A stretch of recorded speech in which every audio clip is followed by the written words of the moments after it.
Okay, when you do access, after disconnection, when you do access, are you using any secure key to access again? Yes, That is the this one. that I, secure key change every yeah, 12 hours. every 12 hours, I'll tell you this one. Where is my SAS man?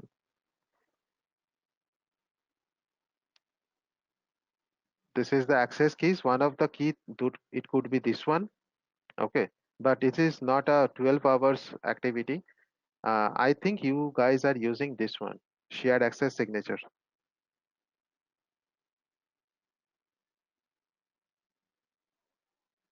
here. The timing actually mentioned here, start time, end time.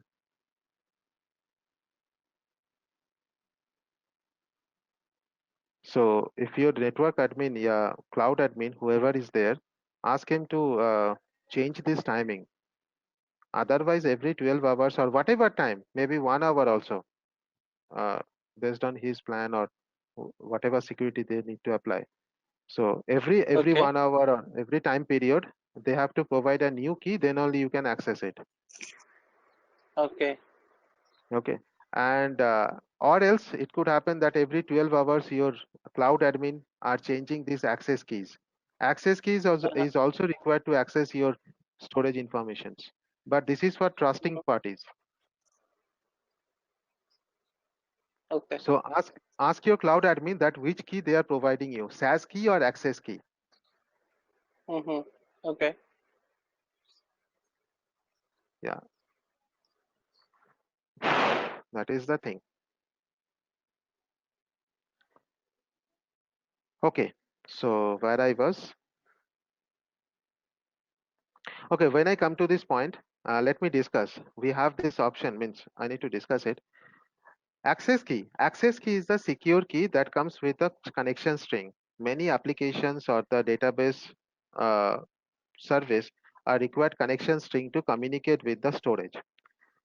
Access key provide the permission, authentication, and authorization to access.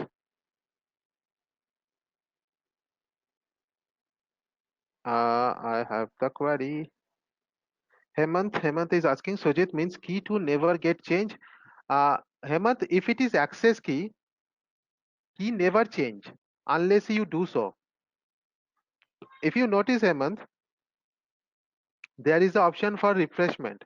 If you do refresh, the new key always get generated and old key will be invalid. So any application associated with the old key, that application will not able to communicate with your storage unless you change the key to the application. So it is very recommending that if you assign any key, access key to any application, do not change it. But if you do so for any reason, you have to manually change the connection string, okay, to the application also. Otherwise, your application will not get any connectivity with the storage account. So will be changing or not changing, that depends on you as a cloud admin. Yeah. Okay. So audience access key is a key of accessing your storage account that you can assign to the application who needs access to it. But that application should be trusted application. Okay. There is a two key. Maybe you are using one key for application one, another key for application two. That's okay, no problem. But as I told you, audience, that if you refresh the key, any of it, associated application will lost the connection because old key now onwards will not being entertained by your storage account. So what you have to do, you have to copy the new connection string again after refreshment and update the connection string to the application. Otherwise, your application will lose the connection. So this is the access key, which is the trusted application can use to communicate with your storage account. Now, trusted application means maybe the application belongs to your company, okay, and that need a communication, a seamless communication with your storage account for accessing the database or something. You can use access keys.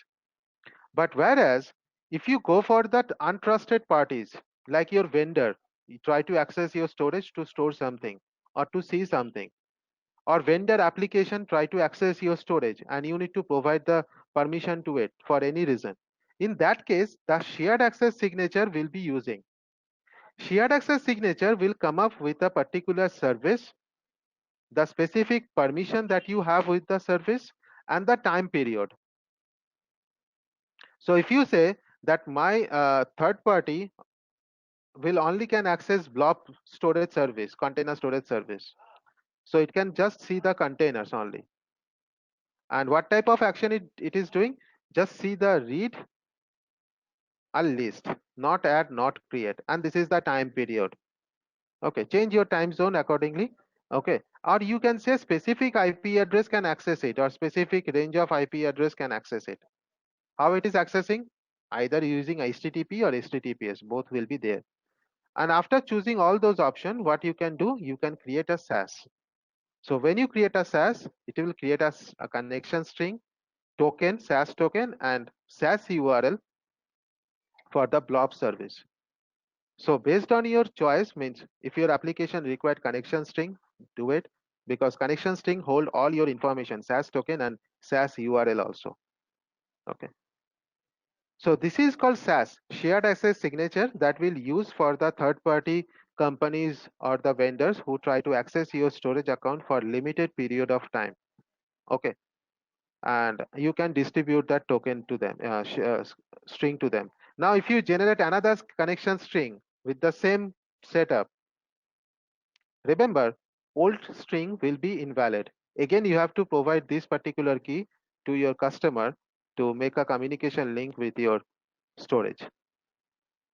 Okay, so this is called shared access signature. Okay. Sorry, Sujit, can you tell me what is the difference between the SAS and access keys? Access keys is like authorizing the user to access that container or whatever the storage service. So how this varies from access keys? Access key has been used by the application also, not only user. The application can also use, Okay. but the access key is only used by the trusted parties. Trusted party means your company application or your company user. Okay. They can access your storage by using access keys, and access keys, using that, they can access anything based on your storage account. Okay, there is no restriction, like they can, it's not like that they can only access container, they can only access tables and all. But if you go for the, Okay. if you go for the shared access signature, there you can mention what type of service you want to share with the Okay. third party, and what type of permission you want to assign. Oh, for guest user access. So that is the reason it is valid for a stipulated period of time. Correct? Absolutely. So, Yeah. okay. So if you have built a business application and when the business application wants to access the storage, then they should use the access keys. If it is So if trusted. I need the, if it is trusted, the business application for the organization. So if Yes. any guest wants to access the storage, then I have to generate a shared access signature, SAS. which will be valid only for that particular time. Okay. Thank you. Thank you, Sujit. Absolutely. Got Yeah. it. Yes, Hemant, this key is not having any relation with access key. No, Hemant, this key is simply different key, because SAS is always using for the trusted, untrusted parties like outsiders. But access key is always using for the business applications or trusted individuals, like you are employee of TCS, let's say. So you can access your storage account by using access key. Got it.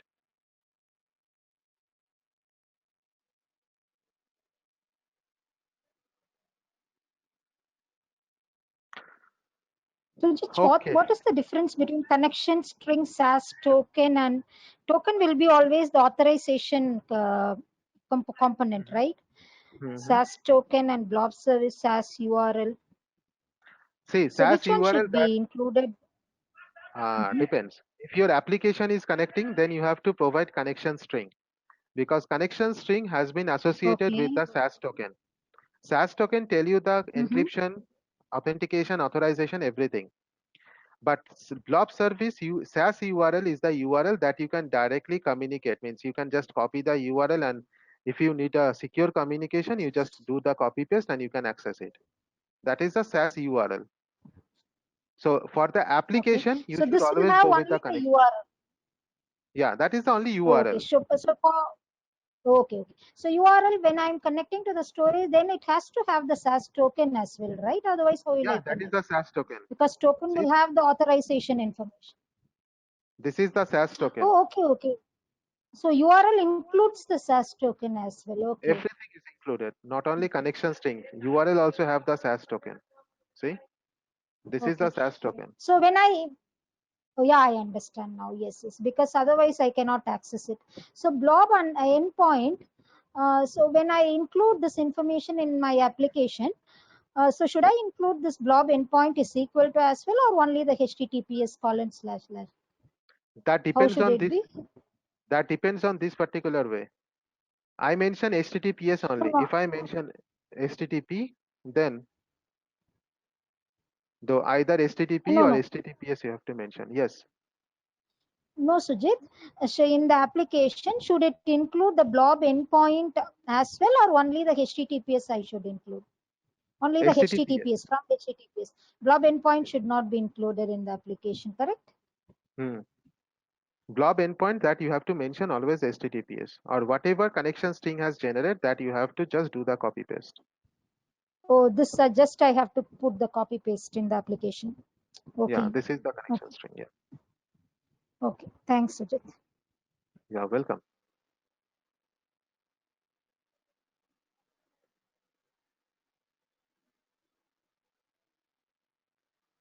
Okay, so this is the security, you can say, that you can apply to the storage account. Now if I go to my slide, let's see what is there in the lesson 2. Okay, lesson 2 is regarding blob storage. Blob storage, container access tiers, lifecycle management, uploading blobs, storage pricing. So blob storage is the area where you can upload anything.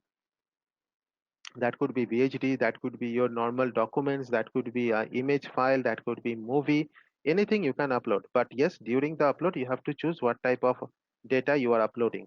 If you are uploading any type of normal documents, choose blob. If you are uploading VHD file, choose page blob. And if you are uploading log file, then use append blob. Okay, so these are the different options that you can use.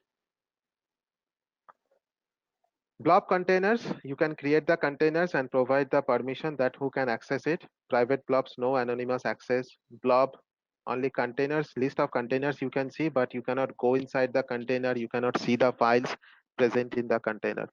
So it is good choice that you can go with the containers access. If anyone to have the all details information, they can access it.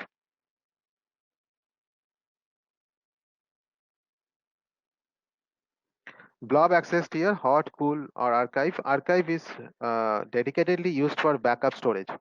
Okay, you can upload your on-prem backup to the archive storage, and the retention period 180 days.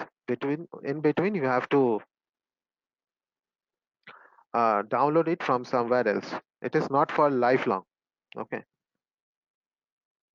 so these are the things you have. Hot tier means frequent interaction with your data. Cool tier means infrequent interaction, and archive means less frequent, very less frequent interaction with your storage account, and you have to pay accordingly.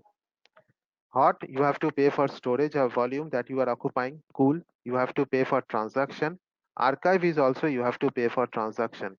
Okay.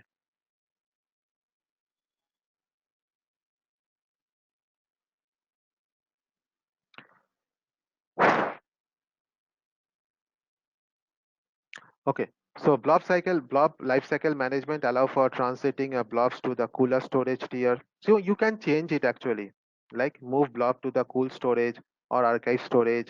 Okay. So days after last modification, delete the blobs data, snapshot you can delete. So these are the things you can do. Just changing the what it is called, different type of archive area from blob, from hot to cool, cool to archive. Okay, you can mention the snapshot information, that how long your snapshot will be there if it is created. Okay, if you want to delete any unwanted blob data from your account, that also you can delete. You can mention the timeline here also.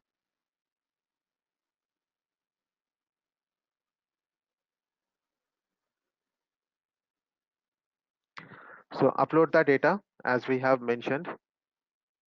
You can use blob type, mention blob, page blob, append blob.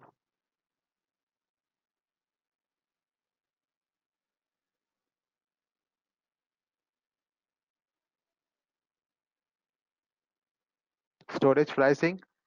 So that is a tentative cost actually, audience. That is not a latest cost. Latest cost, if you want to see, then you have to choose Azure pricing calculator that we will discuss later. So you can see that 0.002 per GB. Oh, okay, sorry, $0.002 per GB per month. But that would be change in case of Indian currency. If I go to the calculator, pricing calculator, probably I can find the proper information, proper costing based on my storage, whatever option I'm going to choose for it. Okay.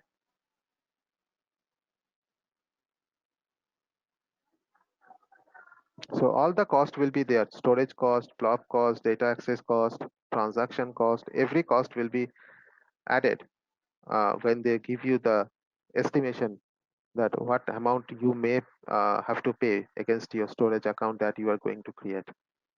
Obviously, you have to mention all the options that you need to enable there. So demonstration, already we have configured the blob storage. We have seen how to uh, upload the data, how to download the data. We have seen the file storage also. Storage security, what is there? We will see something here. Storage security, shared access signature, URI and SAS parameter, demonstration of the SAS, service encryption, customer managed keys, storage security best practice. So that those things we will discuss here. Storage security, see, in a very straight way, to provide security to the storage that we are using, we have three options: access key, shared access signature, and encryption, to be very honest. So if we think that we have to provide security to our storage, either of the option we can choose. SAS key, shared access signature keys, access key, these are the things that we can distribute the keys and we can provide the permission to access our storage. But we are never able to provide encryption.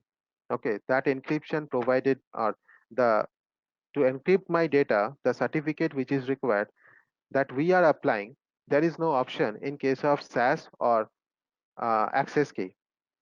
If I want to apply my certificate to encrypt my data present in storage, Azure storage, then we have to think about the Azure encryption. Okay, to do the Azure encryption, we need another storage called Key Vault. Using Key Vault, we can upload the key or we can generate the key, and using that Key Vault, we can encrypt our storage data. So if you think about security, the encryption is the very important concept that we need to always enable for our storage account. Okay, so how it is, I will go to that to create the Key Vault and show you how to secure your transaction storage data. But let me go with that. So shared access signature, as we have discussed, it is using for the customers or partners who have a limited period of access to your account. There you have to provide this SAS key, and SAS key define that what type of permission you need to have, what storage service you need to access, what is the specific time period, any particular IP address if you need to mention there. Those things you can do with the shared access signature area.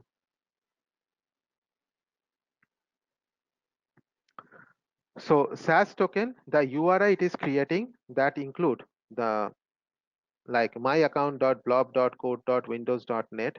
Okay, so that is your SAS token. SAS token will be included, okay, with your URI, as we have seen in our previous example. So SAS token have a SAS URI have a token available. That token is automatically associated. That is called SAS token to encrypt your transaction. This is required to make your transaction secure. Okay.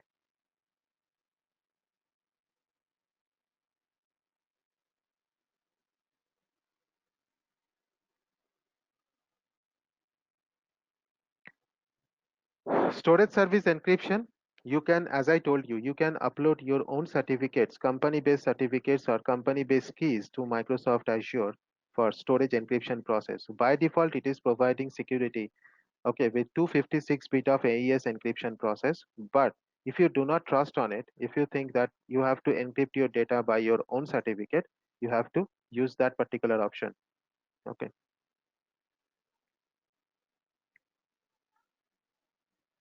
Customer managed key, where you can upload your own certificates, and Microsoft managed key means Microsoft by default is using 256 bit of encryption process. Okay, so Microsoft managed storage encryption, that is the name of the encryption that Azure is using to encrypt your data by default. But if you think that you need to upload your own customer key, then you have to use customer managed keys here. So you have to add your key vault here, and from the key vault you can use certificates or the keys to encrypt your data.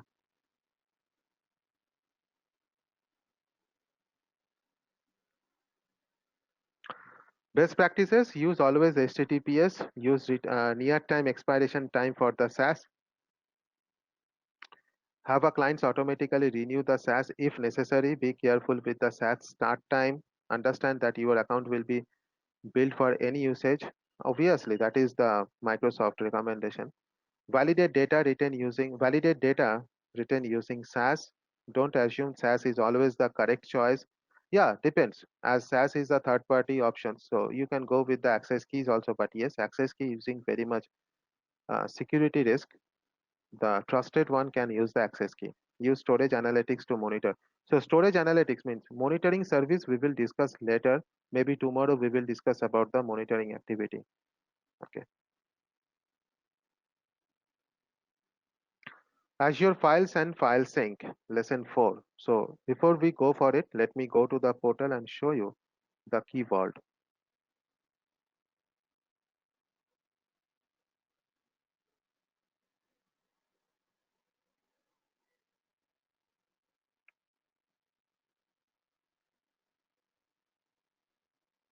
There is an option called Key Vault. This Key Vault is a storage, a small storage that we can use to store our on-premises certificates, basically. But yes, we can create a vault, Key Vault, to create self-signed certificate based on Azure. Obviously, it is meaningless to use because self-signed certificate we cannot use in production environment. So in that case, we can upload our own certificates. Obviously, that certificates and keys that should not have the private key available, right? So when you create a key vault, you have to choose the resource group as we did for everything, every service. Name, prod, key vault. Somebody has already used it, so let me make it.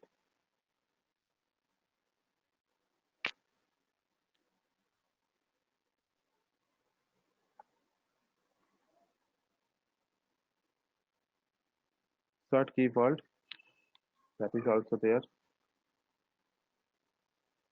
Yeah, now it is unique. Choice is East to West 2, let's say. Pricing standard is okay. I don't need a soft delete right now. Access policy. This particular key vault can be used for virtual machine deployment, means for encrypting the hard disk or storage disk. So let me open for all. I can add the access key policies also for the storage. Now there is a template like where I need to use it. Let me go with the storage and data lake storage. Select this one. Key permission. You can navigate all the permissions individually, but as for my demonstration, I'm selecting all permission.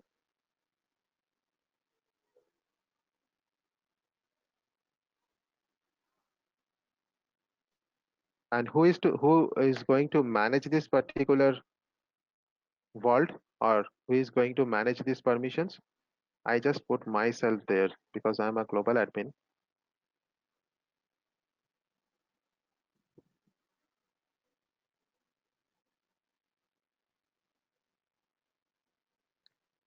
And any authorized application, if you want to provide to access this vault, sometime it is required that application is accessing this vault to encrypt the application data. That you can also do so if you have any application added. So there is two options, two permissions, one permission for the default one and second permission I have created. Okay. Networking, all public endpoint can access it and do the create. Validation failed. Let me check where it is validation failed. Basic access policy.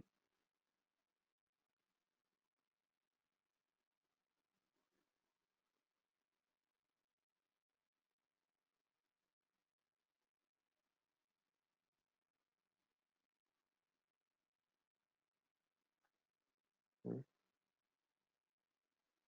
Submitting the deployment. It is there. Wait for a while.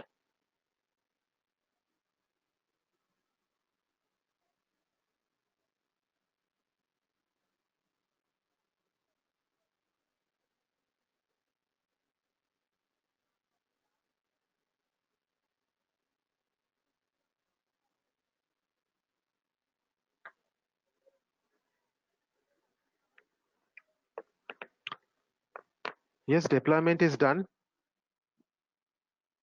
Now go to resource.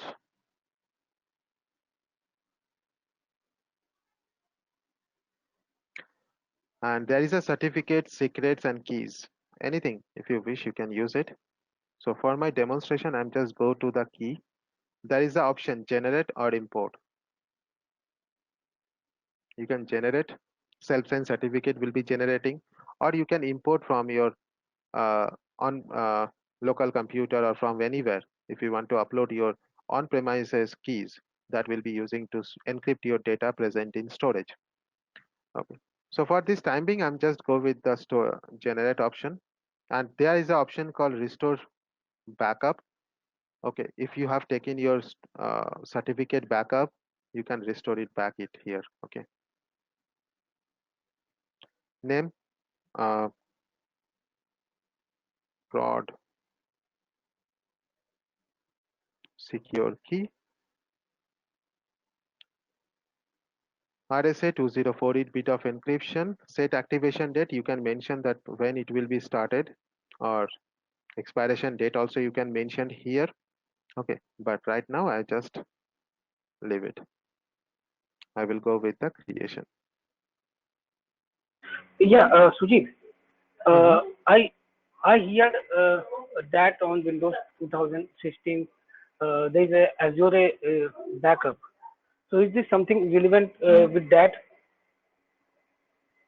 Azure backup, right? So that is the Yeah, yeah. options in Windows 2016 where you can directly send your data from on-prem to Azure. But no, Okay. not that is not related with the same. There is another option, Service Recovery Vault. Okay.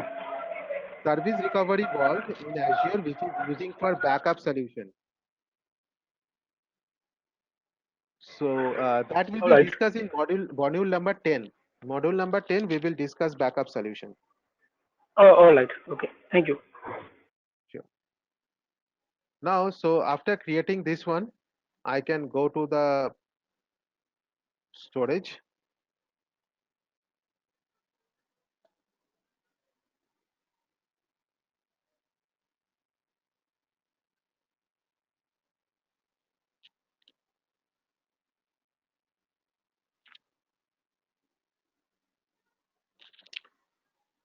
Storage. I hope this one. Yeah.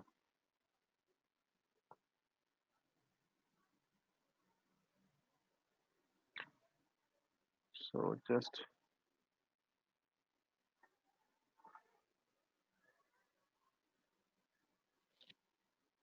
encryption. Where is encryption? Yeah. So by default now Microsoft is managing the encryption. Okay. But now I'm going to choose this one. Customer manage keys. Select your vault.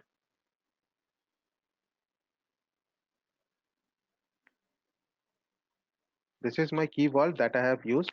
Once I select it, automatically it will trace the keys. that is there, and select it and save it. So now onwards, whatever key present in this key vault will be using to encrypt your data in REST. But in case of transition, the transition will encrypt it by using SAS URL, SAS key, or any other keys you are using to access it. So that is the transmission security, and it is this one is a resting security.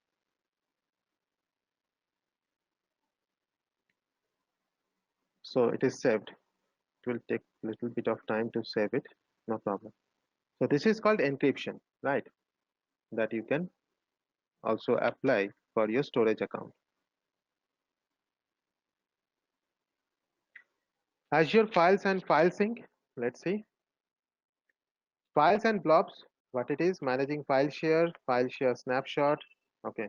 File sync components, and file sync steps. So Azure File Share is a location where you can upload your data and will be applicable, means will be distributable to the different group of people or individual something. So behind the Azure File Share, we have a SMB version 3 protocol running, and port number is 445. But in case of blob is something different. Blob is using to store your data, and by using different type of keys, you can provide the permission to the customer or to the applications who can access the data from the blobs. But blobs is just for storing your data. It is not a auto distributable data. It is not using any kind of SMB like of protocols to distribute your data or share the data. Okay.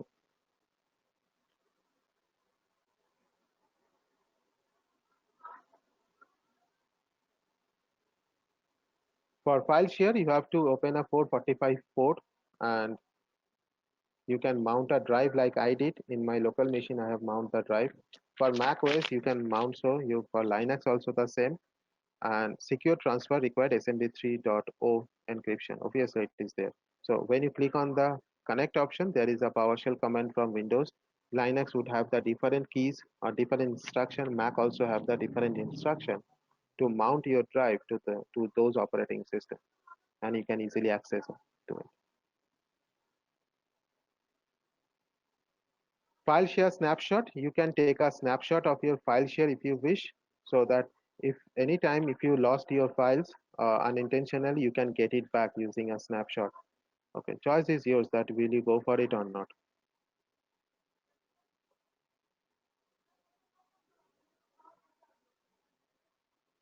So that we have seen file share using a portal. Azure File Sync.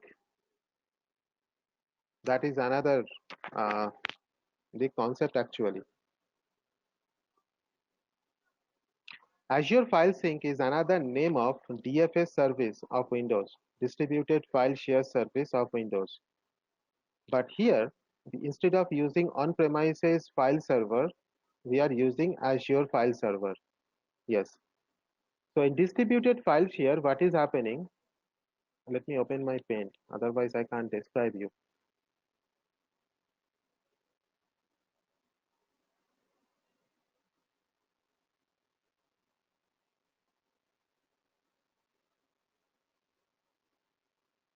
There is a two file server, better to say, and these two file server have some data present, right?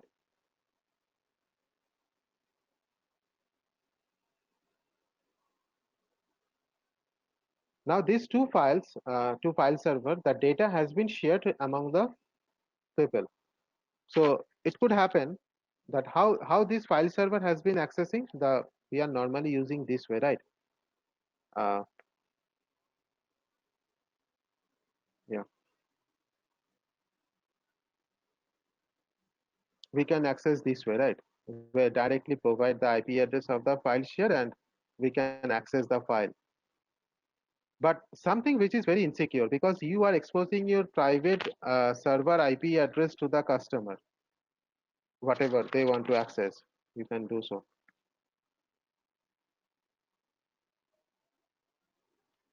But DFS is something which is preventing this particular direct exposure.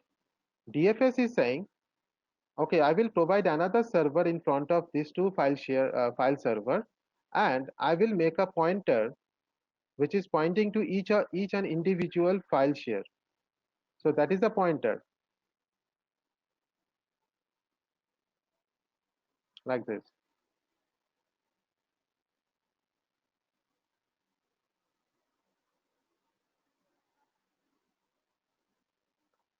So this two pointer is pointing to the different, pointing to the actual source of the file share, which is sitting behind. And your DFS server have the IP address. Let's say DFS server IP address is this one. So when client is communicating, client is always communicating with this IP address. So if client is doing something bad, then this machine will get a problem. But the behind server, which is the actual source of the files, are getting it's not getting any problem there, right? So that is a DFS concept. Now remove this front end server and put your cloud here.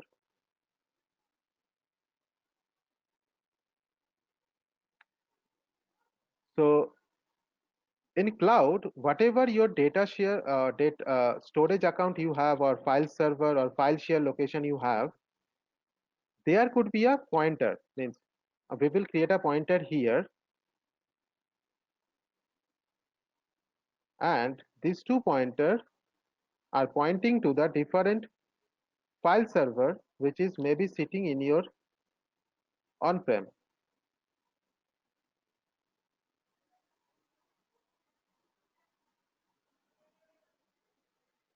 So we are removing the physical server and we are putting the cloud here. So we have a storage account, we have a file share service also. So inside the file share, we will create a pointer for my backend file servers, and we will copy all the data which is I need to distribute to my customer, to my employees. So I will put it everything there.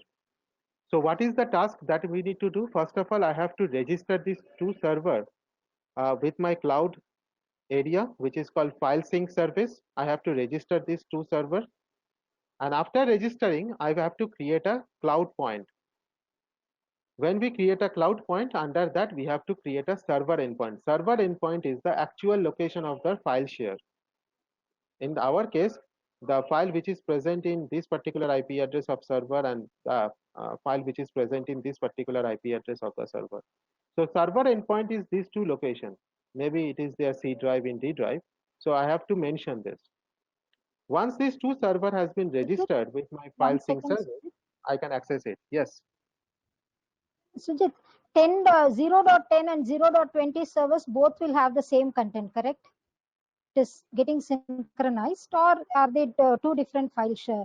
They are two different file servers, but the content will be the same, or would it be different? Content will be same. Actually, 10.10, this particular server is not actually creating any content or any file. It is just showing you that file is present here. It is a logical representation of the physical location. Again, I'm repeating. Okay. It is a logical representation of the physical location. It is not really storing any data inside this server. It is creating a pointer, a shortcut, you can say. Let me put my words in this way. It is a shortcut of your behind servers. So which are the behind servers here then? Which is actually having the content? 0.10 and 0.20. This is the actual server where the data actually present, and the shortcut present here in this server. Cloud. Okay. So and the content on 0.10 and 0.20 will be the same content, correct? Yeah, same content or different content, depends. Getting synchronized with each other. Yeah, you can configure in this way also. That is called DFS synchronization or replication. Okay. DFS replication. Okay. Thanks, Sujit. Bye. Yeah. So yeah, so DFS has been replaced in cloud with the new name that is called file sync. So in file sync also we create a abstraction layer where we'll create a shortcut of my physical file share location. So client now accessing this particular location to access the file share instead of these two physical servers. So if anything you are doing change here, automatically it will be available here in this particular location. Okay, so this is called file sync. And to register the server, you need an agent. You need to install the agent in these two server, and then you can do this.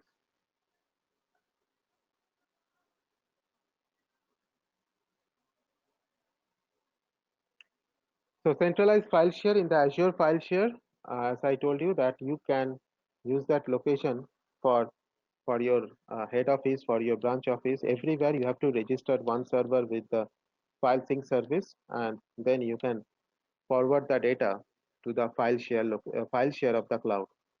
Okay, and from that particular central point, your user or your vendor or customer, anyone can access your data, which is actually physically present in different locations.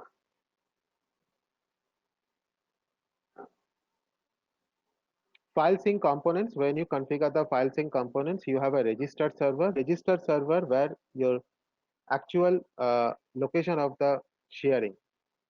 Okay, so that is the registered server. After registering the server, you have to create the cloud endpoint. Cloud endpoint is your file share location where your data has been copied in cloud, and later it will be distributed to the customer. Got it.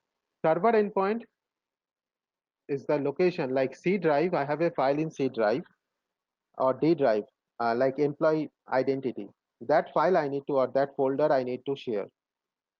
So, D:" employee ID, that folder is the server endpoint. Okay. So after registering the server, you can add the server endpoint there. Otherwise, you can't do so.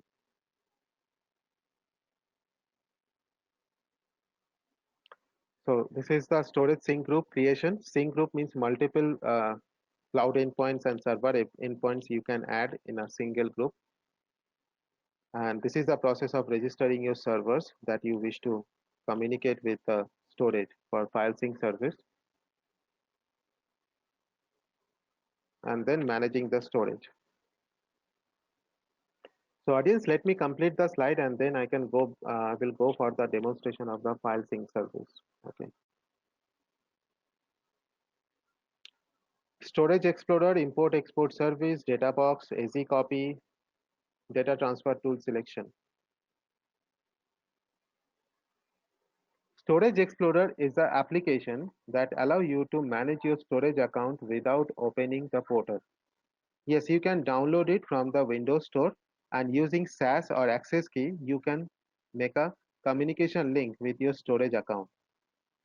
So based on your SAS key, whatever permission you have, according to that, you can access that areas. Like according to SAS key, you can only access file share. So the file share option you can only see. Rest of the things will be invisible for you. But if you have a full access to everywhere in the storage account, you can access all the services like blob, containers, files, queues, tables, everything. So Storage Explorer is a great tool or great application that you can download in mobile or in a laptop for easy access of storage based on cloud. Okay. And permission, based on permission, you can read, you can write, you can delete, anything you can do, but you should have a permission to do it. Import and export service. Okay.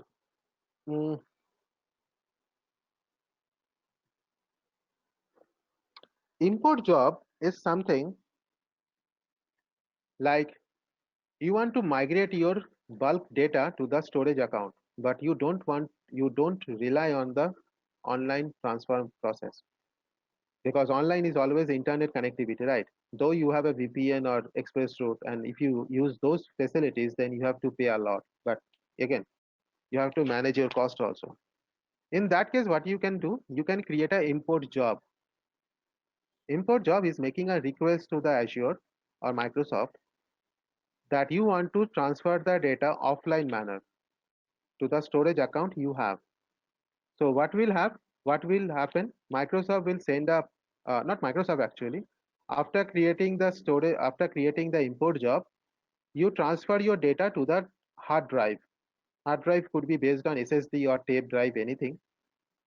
You transfer your data there and send it to the data center of Azure. How do you send? You can send it through courier service and upload the courier information to the portal. Like, this is my consignment ID. I have sent the courier through this way. This is what courier information is there. There is a three hard drive. There is a sequence. Blah blah blah. So this is the information you send to the through the portal. And when Microsoft Azure receive your uh, package, will check it. Whatever you have mentioned there in the import job, everything will be checked. And as per your request, it will be moved to the storage account, whatever you have. Now, later, if you think that you need to again recall your data, maybe not full, partial data, you have to create uh, export job. Export job, again, Microsoft is getting a request that you want to get your data back. So Microsoft will choose, according to your choice, store your data into the same hard drive, okay, that you have sent it to the Microsoft, and again, they will ship to you. All the details regarding the shipment have been found in the portal itself. So once you receive the package, you open your hard drive, whatever data is there, now you can get it back. So it is not true that in import and export you are getting all the data back. Maybe you are requesting for partial data. You have sent it 2 TB of data, but you want to get it 50 MB of data. I'm sorry, 500 MB of data, let's say, or 1 GB of data. That you can do so. Okay.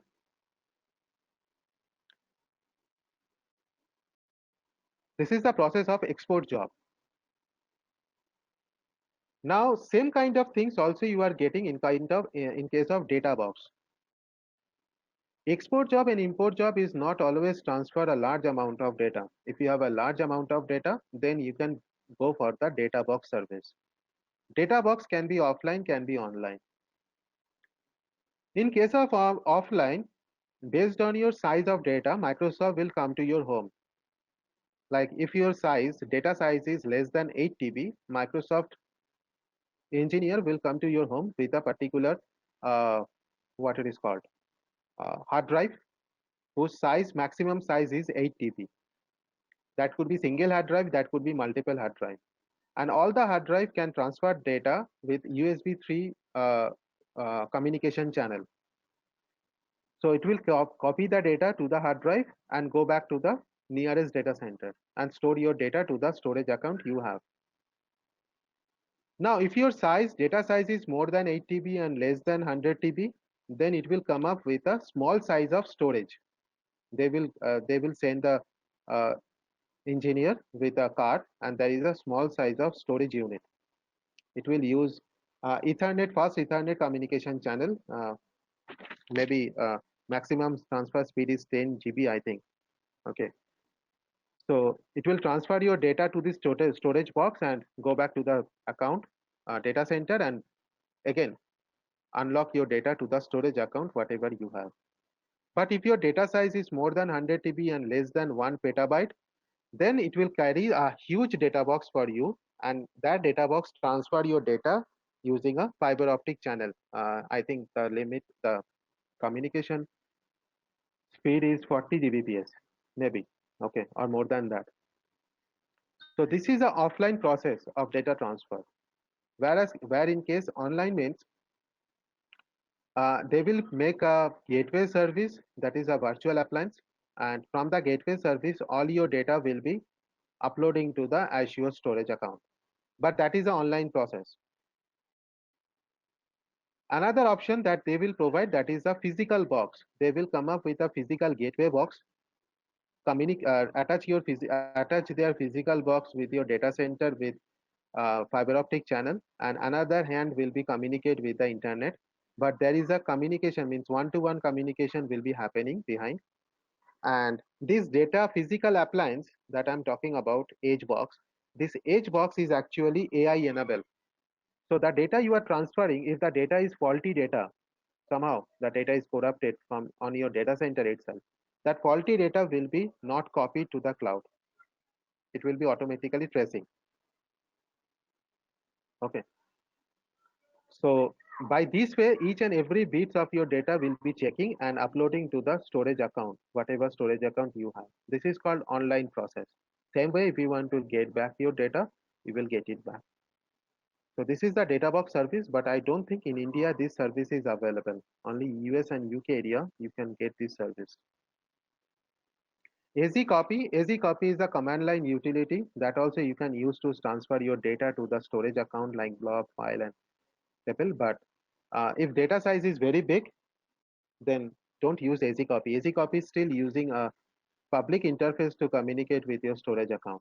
So better avoid it. But if your size is very small and you want to transfer it, then you can go for AZCopy without transferring the hard drive to the Microsoft account and all those stuff.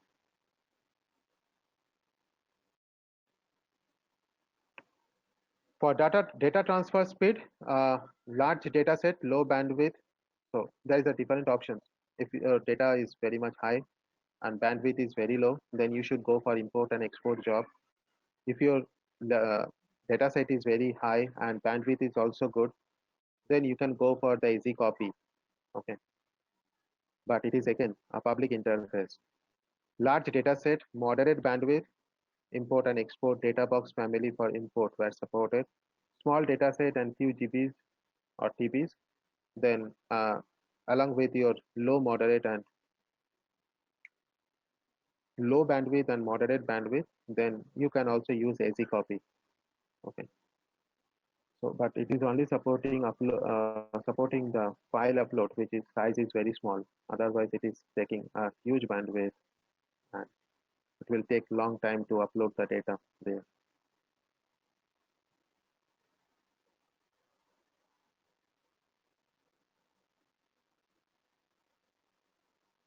So yeah, Storage Explorer, AZCopy. So audience, let me show you the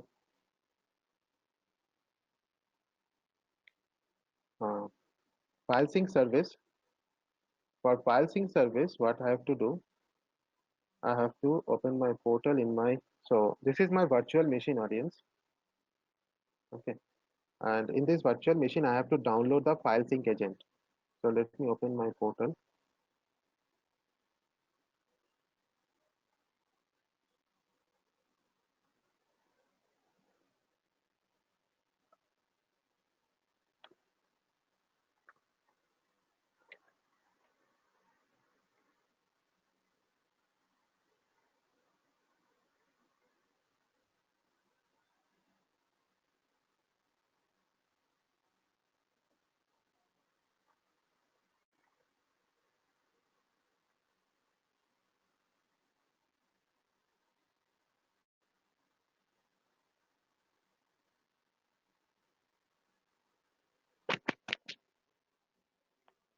And there is a sync service.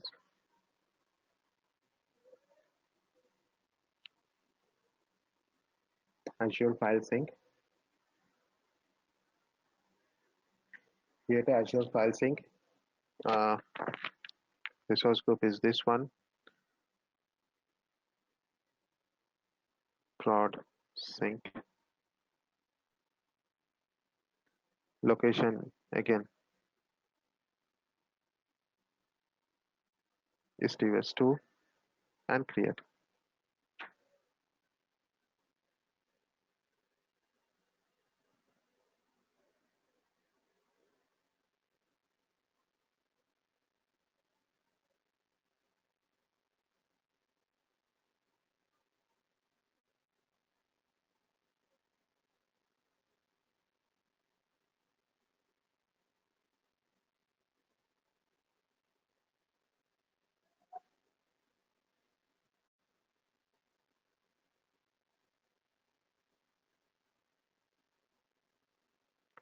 Go to resource. So there is an option called register servers. Click here. Download the agent to register my server.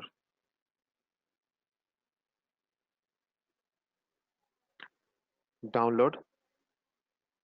Since my machine is a Windows 16 machine, so I have to choose Windows 16, and license also I need to have. Next. Download it and install it.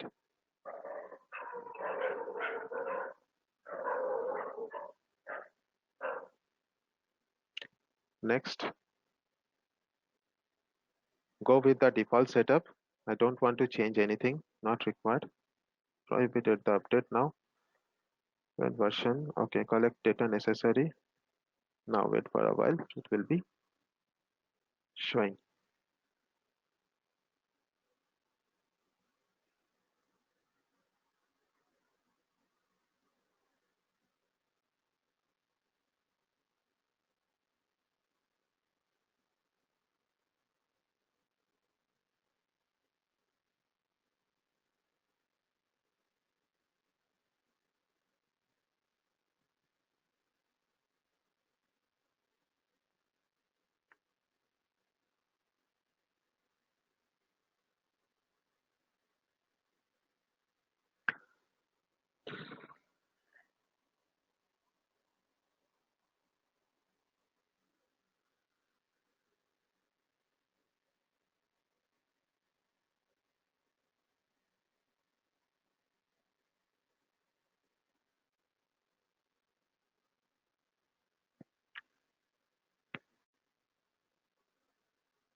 Yes, audience, any query, any question do you have? So during the installation, we can discuss the query also.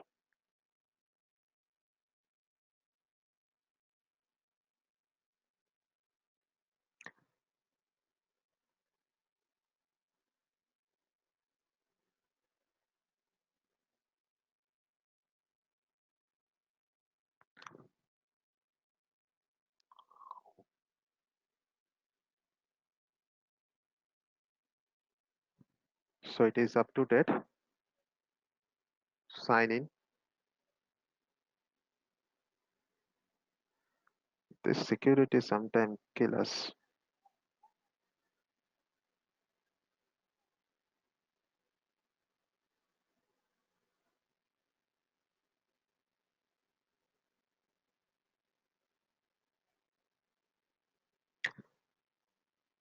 Sujit, RY@hotmail.com. Let me sign in again.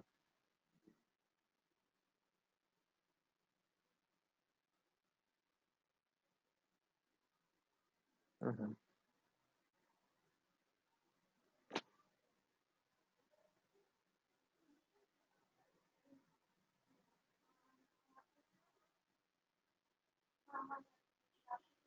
Password. Put me the password.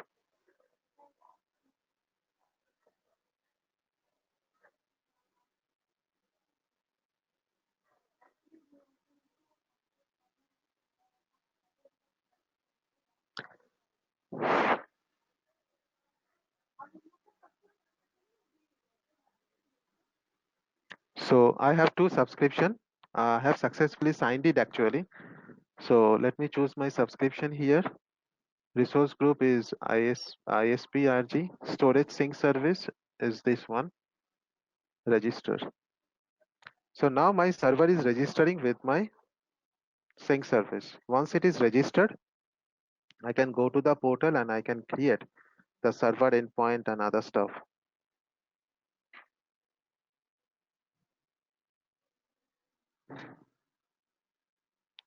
So copy Azure resource URL. You can do so. Testing connectivity to several Azure endpoints. Okay, registration successful. Got it. Now let me refresh the screen. Yes, my VM is registered. See, after register the VM, I can go to the sync group and create the sync group. Sync group means it is identify the file share location present in my cloud where file will be copied from the server and further it will be distributing to the groups or users. So create the sync group, name